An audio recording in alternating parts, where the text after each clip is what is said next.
Bueno, muy buenos días. Nos encontramos en la compañía de Alexander Herrera, es profesor del Departamento de Antropología de la Universidad de los Andes. Gracias a un muy cercano colaborador nuestro y estudiante de la facultad, Carlos Gómez, que fue discípulo de Alexander, nos sugirió que pudiéramos tener esta conversación precisamente porque tenemos muchos temas en común. Entonces, Alexander, muchas gracias por habernos acompañado en este tiempo y esperamos que esta conversación sea útil para los demás. Cuéntanos un poco por qué estás en Colombia. Bueno, muchas gracias primero por la invitación, un placer estar aquí. Bueno, mi motivo principal, inmediato, es que estoy casado con colombiana y tengo 2 hijos colombianos. Más allá de eso, pues la Universidad de los Andes me llamó a participar en el programa de antropología desde una perspectiva andina, enfocada en los Andes centrales, como para ampliar pues la proyección latinoamericana de nuestra universidad. Excelente. Bueno, ¿y cómo te has sentido en los Andes? No, muy bien, muy bien, sobre todo cuando no llueve. Uno se Eso siente no es fácil, eso muy no es bien. fácil. Y una de las maravillas pues, de trabajar acá es precisamente tener gente como Carlos, que viene de otras disciplinas y se encuentra en cursos como los CBU, donde gente de disciplinas y trasfondos muy diversos se ve de alguna manera obligada a trabajar conjuntamente temas diversos, lo cual da lugar pues, a nuevas ideas y nuevos acercamientos interdisciplinarios interesantes. Cuando estaba revisando algunos de tus trabajos me sorprendió que la gran mayoría estaban asentados en el Perú.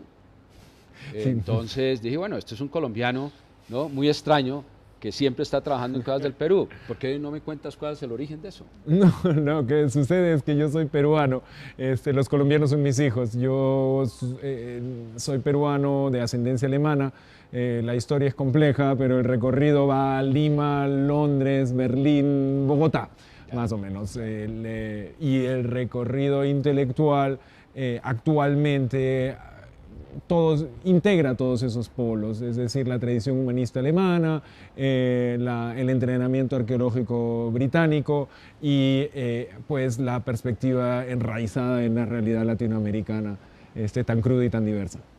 ¿Y tú crees a ver, no hay duda de que hay muchas cosas que nos unen, digamos, Perú, Bolivia, Venezuela, Ecuador, tenemos muchas cosas en común, pero ¿has encontrado algo muy distintivo en Colombia que te rete intelectualmente?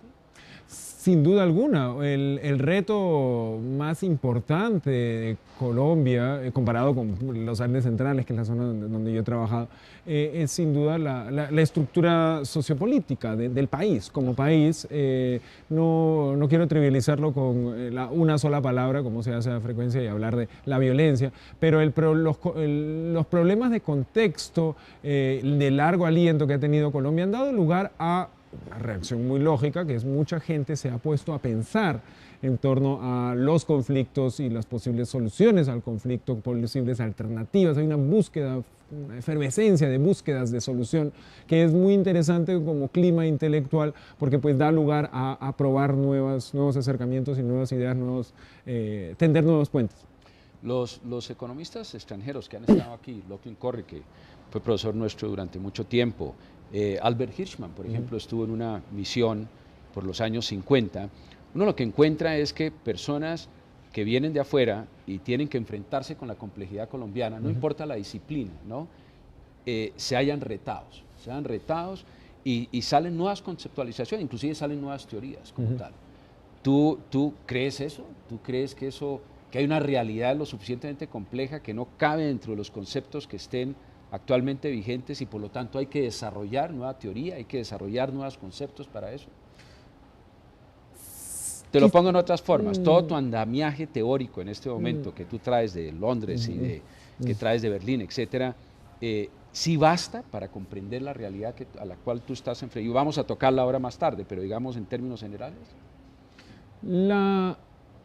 Las especificidades de cada caso son fundamentales. Y aquí, por ejemplo, los pueblos indígenas colombianos tienen una gran cantidad de saberes y tradiciones que han sido muy poco estudiadas.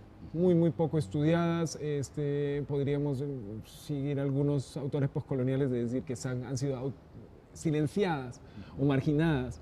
Y la emergencia del reconocimiento de la importancia de algunas o varias de las prácticas culturales asociadas, por ejemplo, con la producción de alimentos, sin duda nos obligan a repensar algunas de las políticas actuales desde una perspectiva a largo plazo, como la que nosotros en arqueología manejamos. No estoy hablando no de largo plazo 5 años, sino de largo plazo de 500 a 1000 años atrás. Las cosas, pues obviamente a esa escala son más bien parecidas. En el momento que la resolución temporal sea chica, podemos hallar justamente esa diversidad que es la que nos reta a pensar de otra manera. Perfecto. Hace poco, y voy a saltar en algunas de las cosas, hace poco estuve leyendo que se fue un equipo de estudiantes tuyos, de arqueología, de antropología, a hacer trabajos en el Perú. Y por lo que relataban allí los estudiantes, pues es una experiencia fascinante. Nosotros estamos haciendo algo semejante, no en arqueología, sino estamos llevando estudiantes a la costa del Pacífico. Acabamos de pasar una experiencia muy interesante, precisamente con el fin de exponer nuestros estudiantes a la realidad del país en ese sentido. ¿Puedes elaborar un poquitico más sobre la experiencia de estos muchachos allá, etcétera, lo que ha significado? Pues más allá de sentir frío y pasar un poco de hambre y vivir con la sociedad, creo que la participación conjunta de estudiantes de la Universidad de los Andes, de antropología, estudiantes de filosofía, estudiantes de geografía, de historia, y de otros programas, conjuntamente con estudiantes de otras universidades de áreas afines. Estoy hablando de universidades latinoamericanas, peruanas en primera línea, pero también universidades británicas y, sobre todo, diría yo, con las comunidades locales, donde vivimos, vivimos en casas rurales, muy cerca del sitio arqueológico, nos invita a pensar, a interactuar primeramente, pero no solamente a jugar fútbol, ¿no? Sino, el fútbol es importante, claro, es muy, muy importante, e incluso nos remite a los usos de los centros ceremoniales que estudiamos, en el sentido que son actividades que juntan identidades diversas en un solo lugar, en una sana competencia, por decirlo así. Pero para el crecimiento individual, para el crecimiento como personas de los estudiantes, creo que ha sido en muchos casos fundamental, no solamente porque hay chicos que se tatúan algunos de los motivos que encontramos en las excavaciones, sino que algunos incluso deciden que ya no quieren hacer arqueología, pero es una experiencia de vida muy importante, encontrarse como el otro. ¿Sí? No ver al otro desde afuera, sino encontrarse a sí mismo como siendo el bicho raro en un contexto indígena. ¿Y qué aprendían ellos de estas comunidades? ¿Qué te comentaban ellos? Para comenzar, el idioma. ¿Sí? Para comenzar, la complejidad de los idiomas indígenas, las formas de comer, que es algo muy importante para los lugareños. Hay los que saben comer y los que no saben comer. Saber comer significa ser uno de nosotros, y los otros no saben comer. Los que no saben comer, por ejemplo, comen arroz con huevo. Los vegetarianos, por ejemplo, sufren mucho, y en Perú tienen que comer mucho arroz con huevo con papas fritas.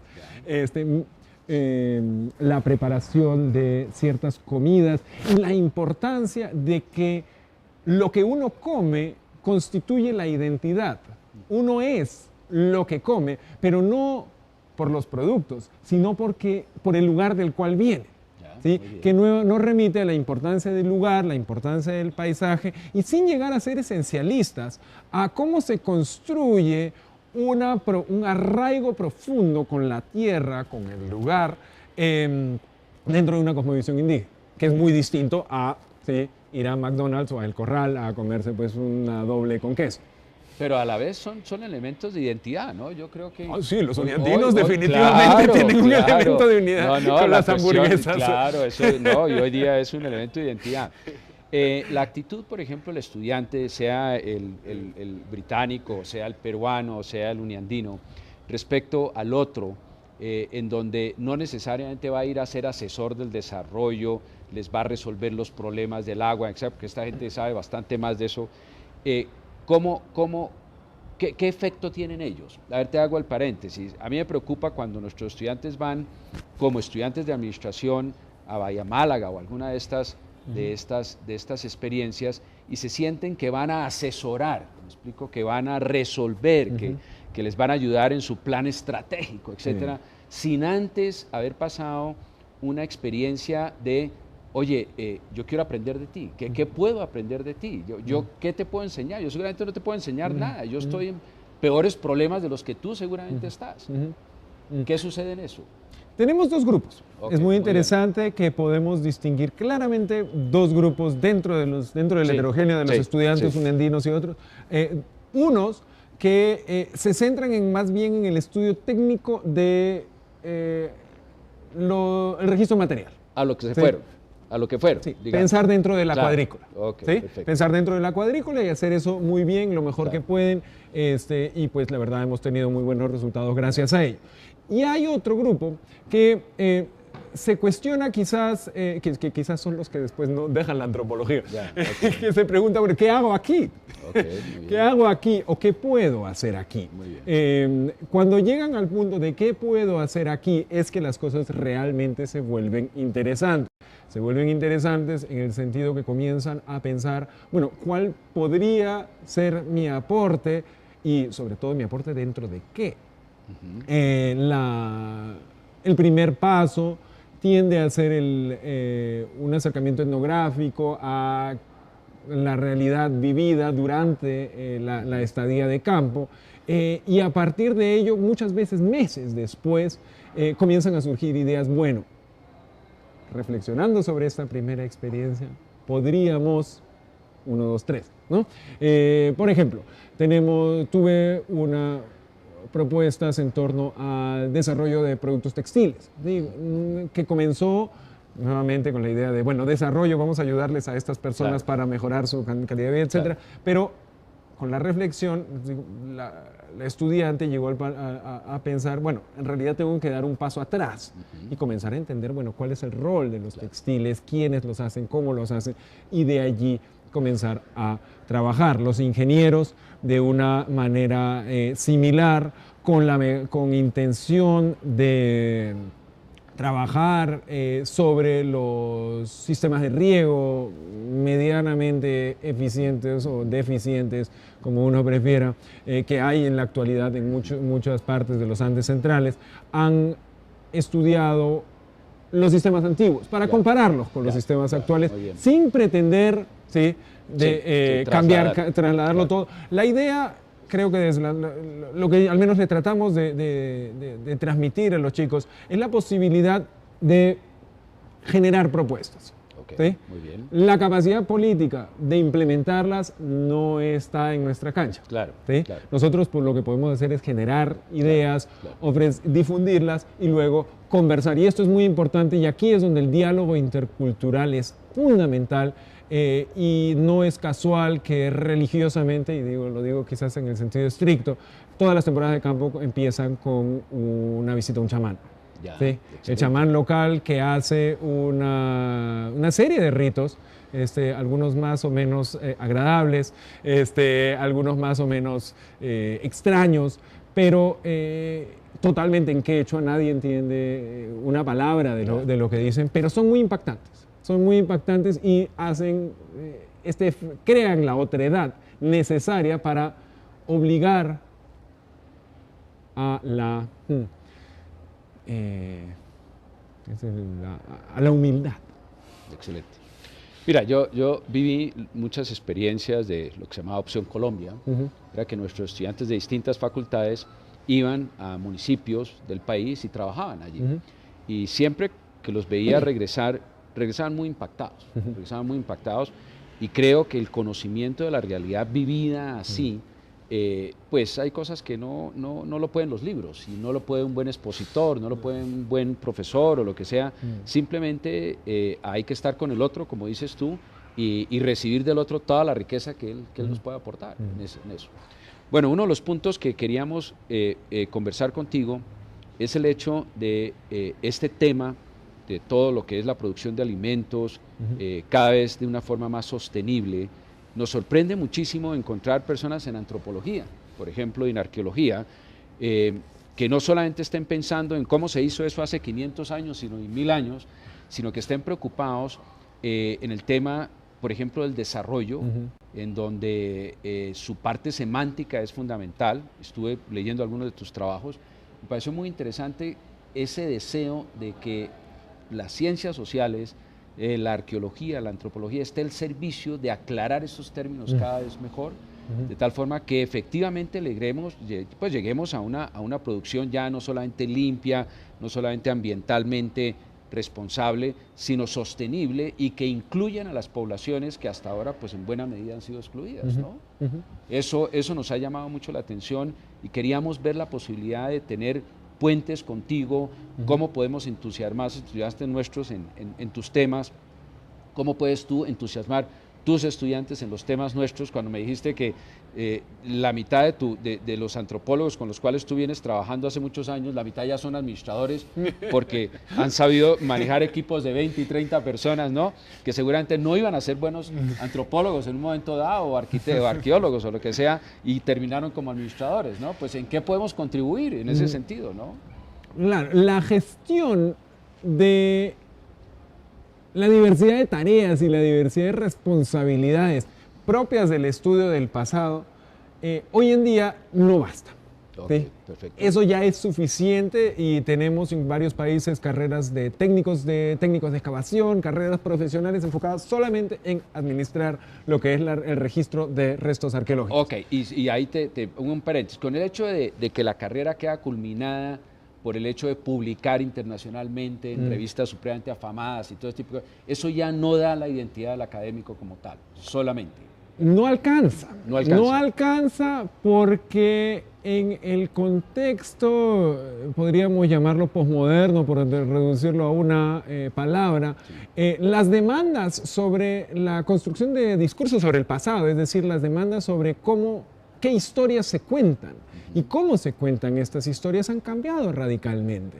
No podemos sentarnos o quedarnos en esta bellísima Torre de Marfil y desde aquí describir, sino que tenemos que tener en cuenta que hay nuevas realidades muy rápidamente cambiantes en América Latina que tienen que ver con temas muy urgentes como retroceso glaciar, seguridad alimentaria, el avance pues de la extracción minera a gran escala y sus impactos sociales y culturales, todo esto sucediendo de una manera casi abrupta.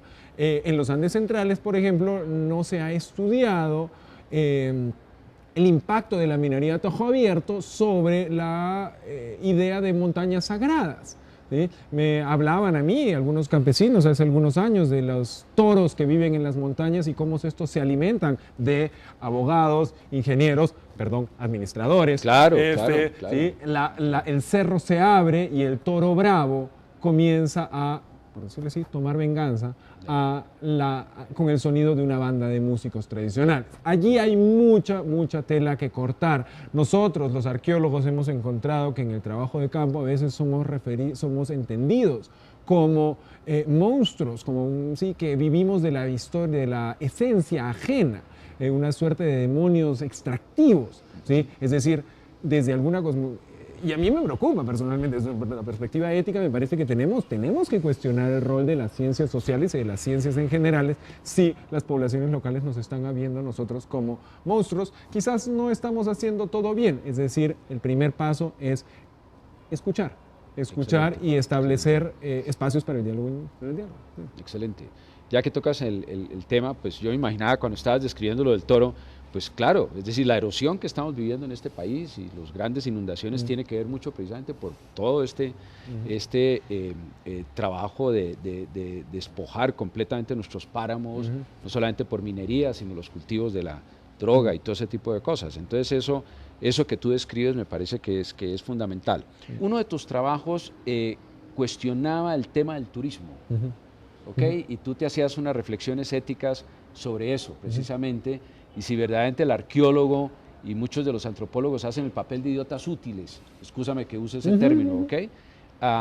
Precisamente por eso, yo te iba a poner el siguiente caso. En el caso colombiano, el Estado fue el que hizo las primeras inversiones para la televisión, Sí, con unas con inversiones RTI, sí. inmensas, inmensas. Tú no te imaginas el esfuerzo de este país. No había satélites en ese momento, entonces eran torres en todos los picos y se llegó a una cobertura de prácticamente el 95% del país, que todo el mundo tenía señal de televisión. Una vez, por lo menos en mi interpretación, una vez ya ese riesgo se corrió y nos dimos cuenta que era rentable, entra la empresa privada y cosecha. Y un poco cuando tú estabas contando lo del turismo, sentí yo algo semejante. ¿Es eso así? Esa es la intención. Esa es la intención, que el Estado pone la inversión inicial. Estoy hablando del caso peruano, Claro. que es el que mejor conozco, pero creo que en América Latina es, por lo general, la tendencia es igual. El Estado invierte, comienza a generar dinámicas que luego la empresa privada cosecha, como tú dices. Sin embargo, por el rol de los arqueólogos en este proceso, pocas veces ha sido analizado y me parece problemático en el sentido que las historias que contamos acerca del pasado afectan quiénes somos y cómo nos mostramos frente a los otros. Claro. Y si lo que estamos mostrando frente a los otros es una versión trivializada, estandarizada, de fácil digestión, para un mercado externo, de alguna manera nos estamos mintiendo nosotros mismos acerca de la complejidad que nos es propia. Y esta complejidad es importante porque de allí vamos a sacar posibles alternativas y soluciones a los problemas que tenemos en la actualidad. Los estudios que hay en torno, por ejemplo, el gasto de los turistas durante una estadía de 4 días en Cusco, por ejemplo, nos muestra que menos del 15%, aproximadamente el 15%, se queda en la región. Se queda directamente con la población local. ¿Sí? Ya. El grueso en aviones se va con las aerolíneas y los hoteles, que son internacionales, y a nivel local llega muy, muy poco. Pero a ese nivel local, dada la importancia conceptual del turismo como la panacea que nos va a salvar del atraso, subdesarrollo, pobreza, etcétera, etcétera, etcétera, la gente incluso cambia sus hábitos. ¿Sí? Cambia sus hábitos en función de una migaja. ¿Sí? Me parece problemático, me parece digno de reflexionar sobre qué tipos de pasados se están produciendo, para quién. Y afecta la identidad de las personas, ¿o no? Afecta. Es decir, la persona inclusive use trajes, de acuerdo, que sean fotográficos, fotogénicos, todo ese tipo de cosas, ¿no? Lo peor es que esto ni siquiera es, en algunos pocos casos es iniciativa propia, autoexotización, como cuando los candidatos presidenciales se visten de inca para una campaña política, pero en muchos casos son las élites urbanas obligando al poblador rural, igualito que en la colonia, con la diferencia que en la colonia era ley, a vestirse de cierto modo. ¿Sí? Y en la colonia al menos las formas de vestirse tenían significado. La mujer soltera, la mujer casada, con hijos, de tal pueblo, tenían unos motivos muy particulares. Hoy en día, lo único que importa es tener suficiente autenticidad como para poderlo vender al turismo. Cuando uno analiza realmente los flujos de visitantes, se da cuenta que la gran mayoría es invisibilizada. ¿Por qué? Son los niños de colegios locales. ¿Sí? Ellos son los grandes turistas. Lo que pasa es que dejan poco dinero. Y en el momento que comenzamos los arqueólogos, olvidamos que nuestro trabajo es, al menos yo lo entiendo primeramente, educativo. ¿Sí? Es un trabajo histórico y de educación histórica y de conversación acerca del pasado. Podemos fácilmente llegar a convertirnos y muy efectivos productores de servicios para el mercado de consumo. Es decir, llámese paseos, tours, ¿sí? Visiones espectacularizadas, estándar de un pasado normativizado, un pasado normal, que no es el pasado complejo, contrapuesto, matizado, que realmente es. Pues con eso nos ayudas mucho, porque yo creo que nos haces ver lo complejo de la educación del administrador contemporáneo, ¿okay? En donde no hay duda de que tiene que hacer organizaciones sostenibles, ya sea en la parte social, en la parte económica o lo que fuere, pero cuando estamos hablando de gerencia de la cultura, fíjate toda la complejidad que está de por medio. Sí, Porque puedes llegar a no respetar las identidades, puedes llegar a hacer una serie, y nuevamente, como dices tú, no nos hacemos las preguntas de fondo, ¿no? el cultural, lo que los norteamericanos, perdón, llaman Cultural Heritage Management, Sí. ¿sí? Es el manejo de instituciones y de espacios y de dinámicas controladas, ¿sí? Ya. Eh, Sí, museos y cosas así. Exacto. Ok, perfecto.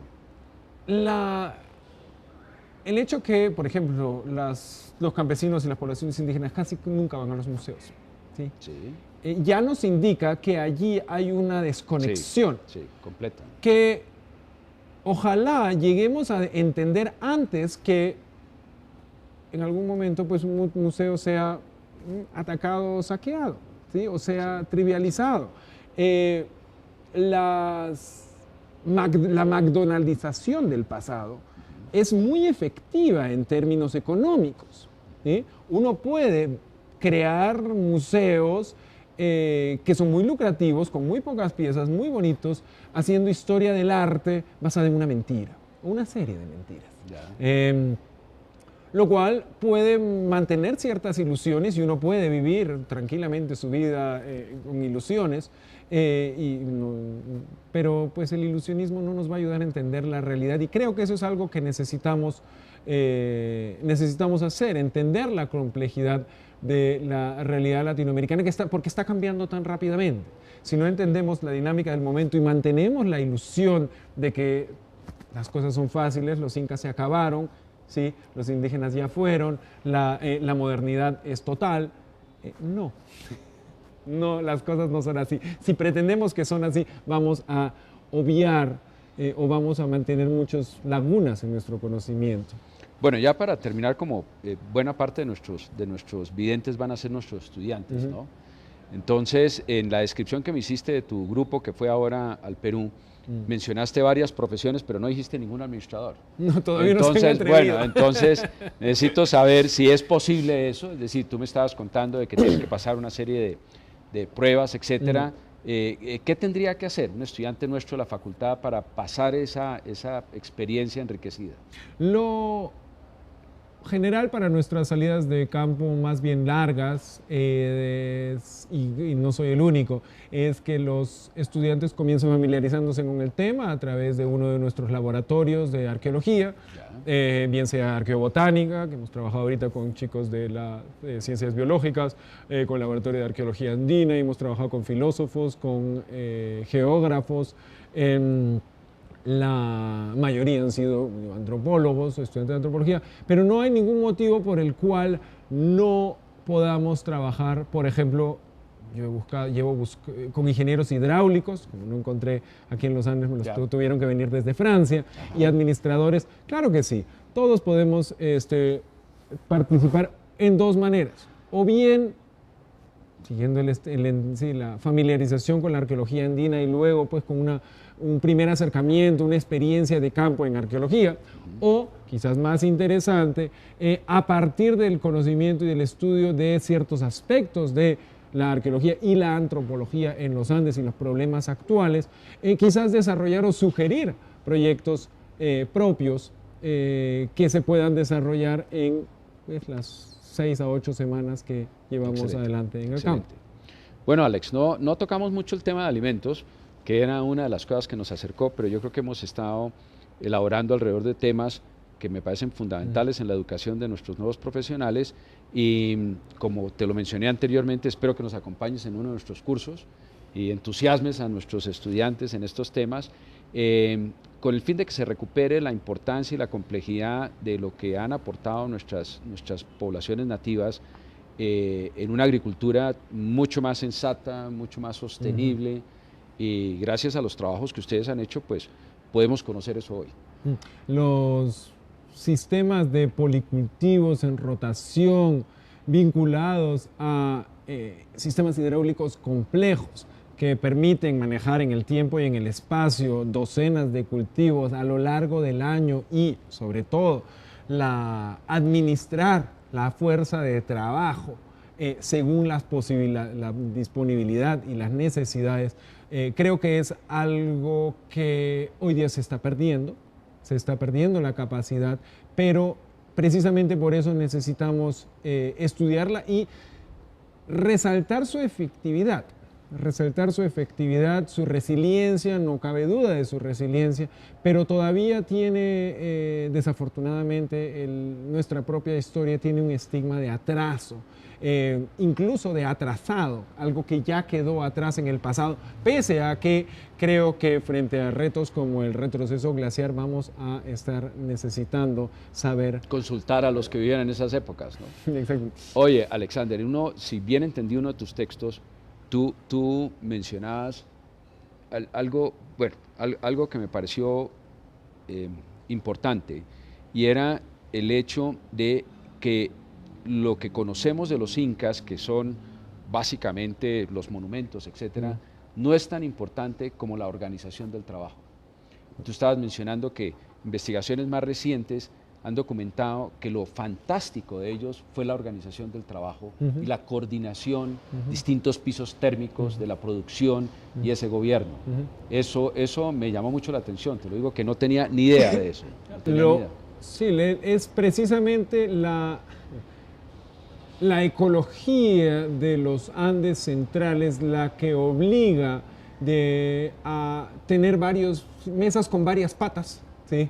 La especialización extrema es demasiado riesgosa para la agricultura de altura, de modo que pastoreo y agricultura son sistemas agropastoriles. Sí. Yo argumento que agrosilvopastoriles, el manejo de bosques siempre se ha dejado un poquito de lado. Es muy importante, y la flexibilidad, dada la erraticidad climática que caracteriza la alta montaña, no solamente en los Andes, da lugar a un sistema complejo y flexible a la vez, que es la base para la enorme biodiversidad de papas, maíz, quinoa, etcétera, cada una de las cuales tiene una memoria y un significado asociado a cada una de esas variedades. Lo que nosotros investigamos desde la arqueología son por qué los intentos realizados en las últimas 2 décadas por rescatar estos conocimientos desde la arqueología por parte de principalmente ingenieros del desarrollo han fracasado. ¿Sí? Es decir, sabemos que la productividad es muy alta, sabemos que son sistemas que tienen 2.000, 3.000, 4.000 años de trayectoria, que persisten en cierta medida hasta la actualidad, pero todavía no los entendemos. Y lo que no entendemos, me atrevería a decir, es la parte social. Se ha tratado de desligar la tecnología y las semillas de su contexto y su significado, y eso no ha funcionado. Tenemos que volvernos a acercar. ¿Tengo entendido que la investigación de ingeniería genética ha avanzado un poco en ese sentido, o no ha sido así? Lo que tenemos en genética ha sido principalmente, los estudios que conozco mejor son aquellos acerca de las llamas y las alpacas. ¿Sí? Okay, perfecto. Los camélidos, y lo que ha logrado demostrar sin duda alguna es el colapso de la organización del trabajo en torno a al pastoreo de llamas y alpacas. ¿Sí? El actual. El colapso hace 500 años, probablemente a finales del siglo XVI, sí. Que continúa en la actualidad. Hoy en día lo que están tratando de hacer con toda la tecnología moderna, genética, secuenciación, incluso implantación de microchips a ciertos animales, es tratar de recuperar lo que los incas ya tenían: rebaños de llamas blancas, rebaños de llamas y de alpacas negras, pero llamas de fibra fina, claro, que hoy en día ya no existen. Claro. ¿Sí? Es decir, ya estamos acercándonos a saber lo que perdimos. Bueno, eso ya es un avance. Eso ya es un gran avance. Bueno, yo creo que ya el tiempo corre, y créeme que ha sido muy gentil de tu parte, tu tiempo, y que este acercamiento entre ustedes y nosotros verdaderamente lleve a que nuestros estudiantes se entusiasmen, vean la complejidad de la realidad, no miren con desprecio a nuestras poblaciones, sepan que eran unos grandes organizadores, que la ignorancia sobre eso pues no sea motivo para verlos despreciados, ¿no? Como tal. Bueno, muchas gracias. Muy amable, muy gentil. Gracias a ustedes. Gracias. Muy bien.